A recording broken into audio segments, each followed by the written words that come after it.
একজনে আমার মেসেঞ্জারে বলছে যে পীর পাল্টানো যাবে কি না।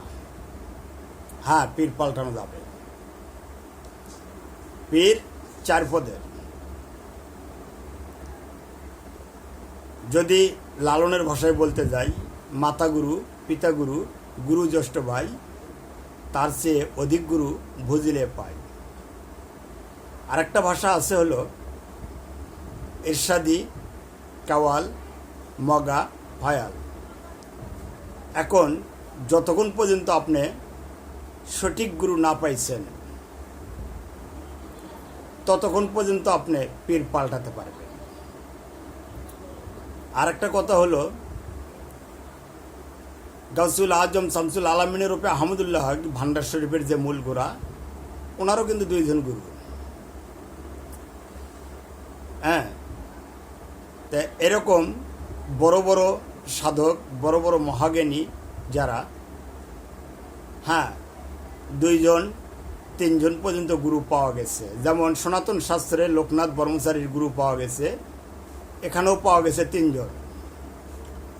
তো এরকম যার জন্যে বড় বড় মহতরা যদি গুরু পাল্টায় যদি কামেলদার হইতে পারে, শিক্ষা অর্জন করতে পারে, তাহলে আপনিও সঠিক স্থান যতক্ষণ পর্যন্ত পাননি ততক্ষণ পর্যন্ত আপনি গুরু পাল্টাতে পারবেন। হ্যাঁ, আমাদের একটা প্রবাদ বাক্য আছে, বিশ্বাসে বস্তু মেলে তর্কে বহুদূর। না দাদা, বিশ্বাস করিয়া কালীগাং হাঁটিয়া যেতে পারবেন না, বিশ্বাস করিয়া ব্রহ্মপুত্র হাঁটিয়া যেতে পারবেন না, বিশ্বাস করিয়া বুড়িগঙ্গা হাঁটিয়া যেতে পারবেন না। তাই কর্মের দরকার আছে। তোমার যদি কর্ম সঠিক হয়ে থাকে, এই কর্মগুণে নদীর উপর দিয়ে, পানির উপর দিয়ে হাঁটিয়ে যাওয়া সম্ভব হয়। তাই বিশ্বাসে কিছু আসে না, কর্মেই বিশ্বাস আনে। তাই গুরু যদি সঠিক নুরালা নূরের হয়, গুরু যদি রহিম রহমান হয়, গুরু যদি নোক্তা পাওয়ারে আলী শক্তি হয়, তাহলে ওই গুরুর কাছে সম্ভব শিক্ষা অর্জন করা আর সে জ্ঞান দান করে নেওয়ালা।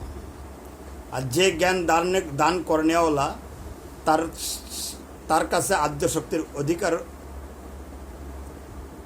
দেওয়া এবং পাওয়া সম্ভব। সে আদ্য শক্তির অধিকারী বানায় এবং তার কাছে কোনো ভক্ত যদি আশা করে যায় তাহলে সে পায়। তার ঘটনাটা হলো কি, ভুল আমাদের শুদ্ধ এবং সঠিক নিয়ত নিয়ে যদি আমরা গুরুর কাছে যাই, অবশ্যই গুরু আমাদেরকে কামেলদার বানায়। এখন কথা যদি না বলে পারি না, আমরা তো যাই কারো পেট ব্যথা, কারো মাথা ব্যথা, কেউ খুন কইরা, কেউ কেসে পইরা, কেউ সন্তান নাই, এই ধরনের মনোবাসনা নিয়ে যায় আমরা গুরুর দরবারে ভক্ত হয়ে যাই। তাই আমরা আল্লাহওয়ালা হইতে পারি না এবং আল্লাহকে খুঁজে পাই না। কিন্তু আমাদের খাস নিয়ত থাকতে হবে, আমি পরিচিত আল্লাহওয়ালা হতে চাই, আর আল্লাহওয়ালা হয়ে যেন গুরুর দরবার থেকে আইতে পারি। তাই গুরুর শিষ্য হয়ে পরিচিত আল্লাহওয়ালা হওয়ার নিয়ত করে যদি আপনি যান, অবশ্যই আপনি আল্লাহওয়ালা হবেন।